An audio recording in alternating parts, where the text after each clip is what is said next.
আমরা 54 বছর ধরে স্বাধীন। আমাদের আশেপাশে অনেক দেশ আছে যারা এই সময়ের ভিতরেই দরিদ্র সময় থেকে উঠে উন্নত দেশে পৌঁছে গিয়েছে। সিঙ্গাপুর 50 বছরের তৃতীয় বিশ্ব থেকে প্রথম ফার্স্ট ওয়ার্ল্ডে তার উন্নতি হয়েছে। মালয়েশিয়া এই 50 বছরের ভিতরেই তাদের অর্থনৈতিক পাওয়ার হাউসে তারা পরিণত হয়েছে। সাউথ কোরিয়া যুদ্ধ বিধ্বস্ত একটি দেশ এই 50 বছরের ভিতরে দাতা গ্রহীত দেশ থেকে দাতা দেশে পরিণত হয়েছে। 54 বছরে আমরা কি অর্জন করেছি ম্যাডাম স্পিকার? তাদের থেকে আমাদের সম্পদ কম, ব্যাপারটা মোটেই নয়। তাদের থেকে আমাদের জনগণের যোগ্যতা কম, সেটা নয়। তাহলে কোন জিনিসের ঘাটতি 54 বছর পরেও আমরা গরিব দেশের তকমা কপালে নিয়ে আমাদের সবার কাছে যেতে হচ্ছে? তার উত্তর হচ্ছে ম্যাডাম স্পিকার, স্বপ্ন। আমাদের দেশের স্বপ্ন নেই। আন্তর্জাতিক ইন্টারন্যাশনাল অর্গানাইজেশন মাইগ্রেশন একটি সমীক্ষা করে দেখেছেন, নগদ নিয়ে এলো হার না মানা হার অফার। সর্বনিম্ন 10,000 টাকা রেমিটেন্স নগদে পাঠালে থাকছে স্বর্ণের হার জেতার সুযোগ। 82% তরুণদের সবচেয়ে বড় স্বপ্ন হচ্ছে স্থায়ীভাবে দেশ ত্যাগ করা। যদি তরুণদের ভিতরে এই স্বপ্ন বিরাজ করে, তারা দেশ কেমন করে করবে ম্যাডাম স্পিকার? সিঙ্গাপুরের স্বপ্নবাজ নেতার নাম ছিল লি ইউকুয়ান ইউ। মালয়েশিয়ার স্বপ্নবাজ নেতার নাম ছিল মাহাতির মোহাম্মদ। সাউথ কোরিয়ার স্বপ্নবাজ নেতারা দেখিয়েছেন যে আমাদেরকে দাতা নয়, দান গ্রহীতা নয়, দাতা হতে হবে। আমাদের স্বপ্ন দেখানোর কেউ নেই ম্যাডাম স্পিকার। খুব অল্প সময়ের জন্য একজন স্বপ্নবাজ নেতা আমরা পেয়েছিলাম, তার নাম শহীদ প্রেসিডেন্ট জিয়াউর রহমান।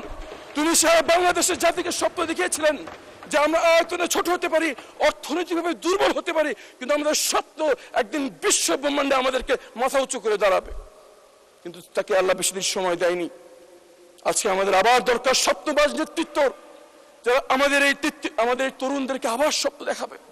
তাদের স্বপ্ন দেখাবে 50 বছর পর আমাদের শিক্ষা ব্যবস্থা এমন জায়গায় আমরা নিয়ে যাব যে শুধু আমাদের দেশের তরুণদেরকে শিক্ষিত করা নয়, সারা বিশ্বের তরুণদের শিক্ষা করার জন্য তারা বাংলাদেশকে বেছে নেবে।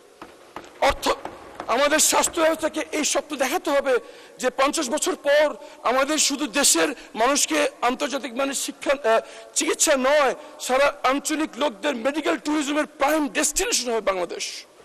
আমাদের প্রতিরক্ষা সেক্টরকে স্বপ্ন দেখাতে হবে 50 বছর পর শুধু আমাদের দেশের নিরাপত্তা নয়, যে বিশ্বের যেখানেই মানবতা আটকে উঠবে সেখানে আমাদের সেনাবাহিনী চলে যাবে তাদের নিরাপত্তা দেওয়ার জন্য।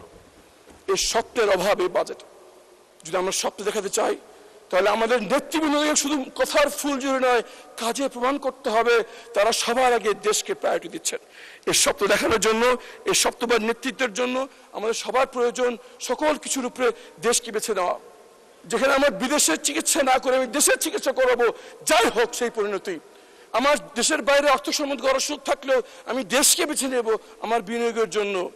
আমাদের দরকার এমন একটি নেতা যিনি কবি নজরুলের মতো বলবেন, কি আছো জওয়ান, হও ভগবান, হাঁকেছে ভবিষ্যৎ, এ তুফান ভারী, দিতে হবে পারি, নিতে হবে তরি পার, দুর্গম গিরি কান্তর গুরু, দুস্তর পারা বার হে, লঙ্ঘিত হবে রাত্রি নিশীথে যাত্রীরা হুঁশিয়ার।